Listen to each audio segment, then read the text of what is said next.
여러분, 우리는 오늘 한때 조선의 미래를 짊어진 최고의 외교가로 칭송받던 한 인물의 이야기를 시작해 보려 합니다.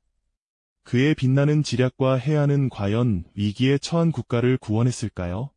아니면 그의 가장 영광스러운 순간이 오히려 가장 치명적인 실패의 서막이었을까요? 우리는 오늘 성공의 환희가 아닌 실패와 위기라는 렌즈를 통해 한 뛰어난 인물이 시대와 상황의 거대한 한계를 넘지 못했을 때 그 좌절이 한 국가 전체에 어떤 파멸적인 결과를 가져올 수 있었는지 그 처절한 드라마를 함께 들여다볼 겁니다. 단순한 역사적 사실을 넘어 한 인간의 깊은 고뇌와 국가의 운명이 걸린 긴박한 순간들을 통해 우리는 무엇을 배우고 또 어떻게 미래를 준비해야 할지 함께 고민해 보시죠. 시계의 바늘을 돌려 격동의 17세기로 거슬러 올라가 볼까요?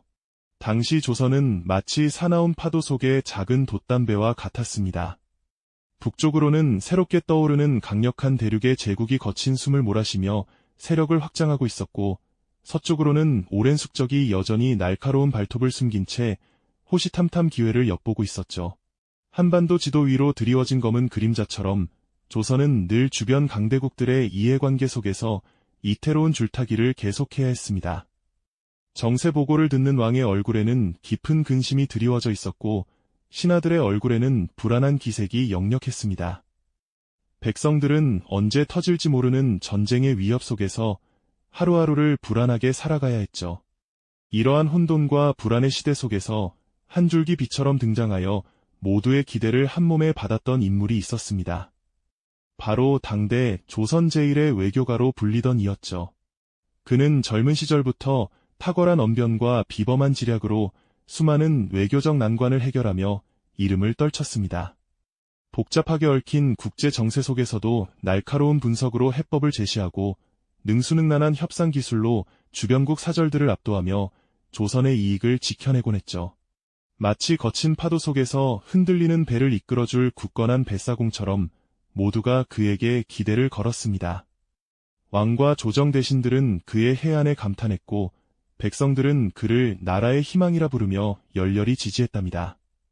그의 이름 앞에는 늘 조선 제1의 외교가라는 찬사가 따라붙었죠.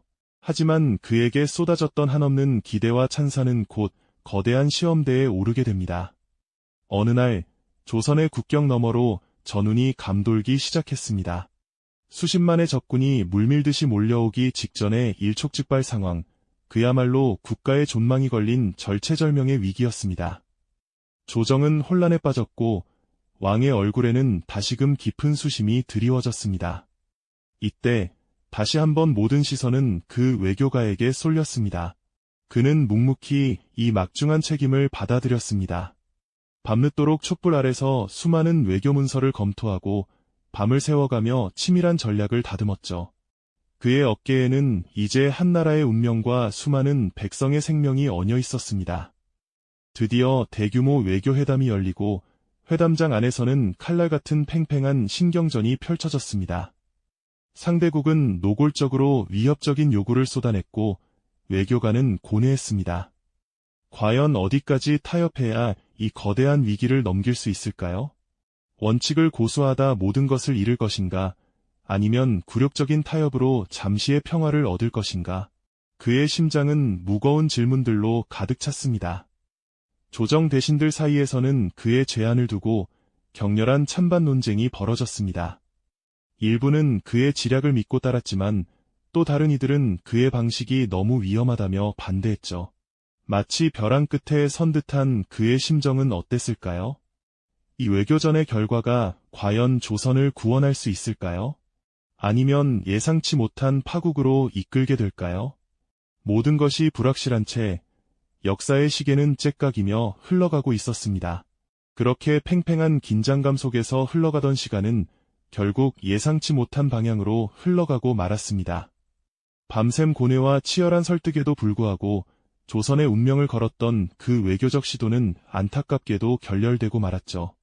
회담장을 나서는 그의 발걸음은 천근만근 무거웠습니다.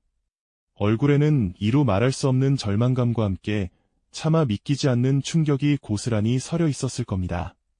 그의 등 뒤로 닫히는 육중한 문은 마치 조선의 희망이 닫히는 소리처럼 들렸을지도 모릅니다. 이 소식은 순식간에 조정으로 전해졌고 희망을 품고 기다리던 대신들은 일순간 경악과 탄식에 휩싸였습니다. 그들이 기대했던 기적은 일어나지 않았고 대신 돌아온 것은 싸늘한 패배의 비보였으니까요. 한때 그의 지략을 칭송하며 따랐던 이들조차도 이제는 침통한 표정으로 고개를 떨굴 수밖에 없었습니다. 모두가 막을 수 있으리라 믿었던 파국이 이제는 현실이 되어 눈앞에 다가오고 있었던 거죠. 그리고 얼마 지나지 않아 그들의 우려는 현실이 되어 조선을 덮쳤습니다.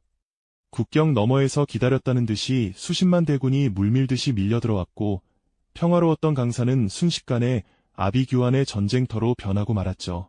굳건히 버티던 성문은 적군의 맹렬한 공격 앞에 무너져 내렸고 미처 피난하지 못한 백성들은 혼비백산하여 사방으로 흩어졌습니다.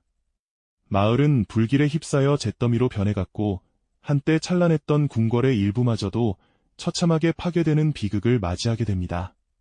하늘을 뒤덮은 시커먼 연기와 비명에 찬 백성들의 절규는 외교적 실패가 얼마나 참혹한 대가를 불러올 수 있는지를 고스란히 보여주는 가슴 아픈 풍경이었죠.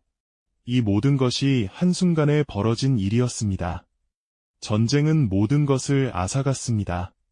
비옥했던 농토는 황폐해졌고 삶의 터전을 잃은 백성들은 굶주림과 추위에 떨며 정처 없이 떠도는 신세가 되고 말았죠. 수많은 이들이 가족을 잃고 모든 것을 빼앗긴 채 절망의 나락으로 떨어졌습니다.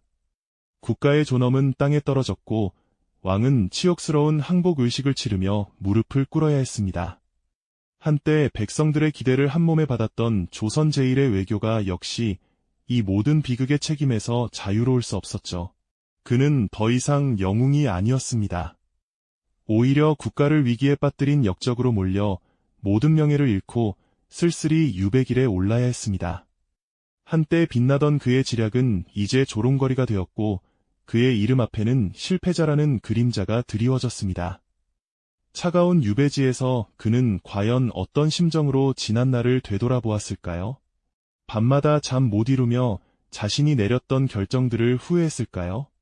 그의 고뇌가 담긴 빛바랜 일기장이나 상소문 속에는 아마도 깊은 절망과 비통함이 고스란히 담겨 있었을 겁니다.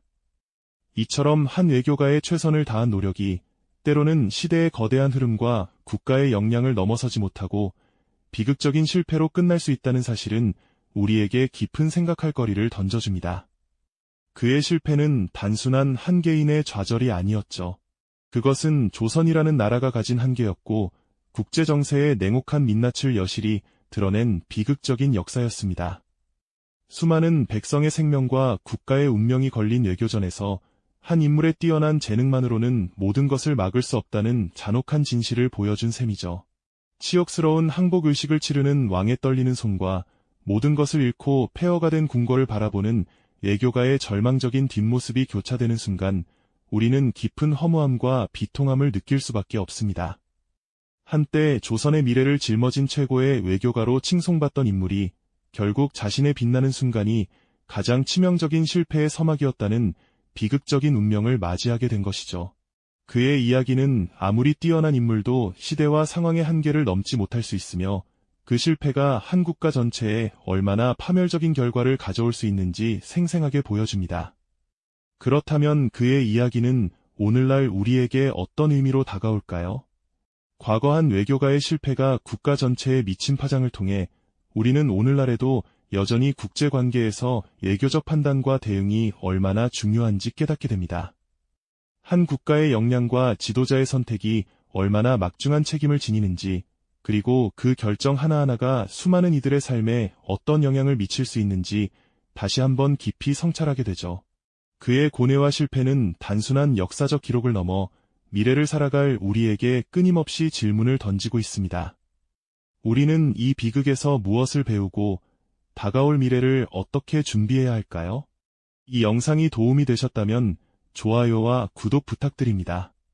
여러분의 응원이 제게 큰 힘이 됩니다. 다음 영상에서도 더 유용한 정보를 공유하겠습니다. 감사합니다.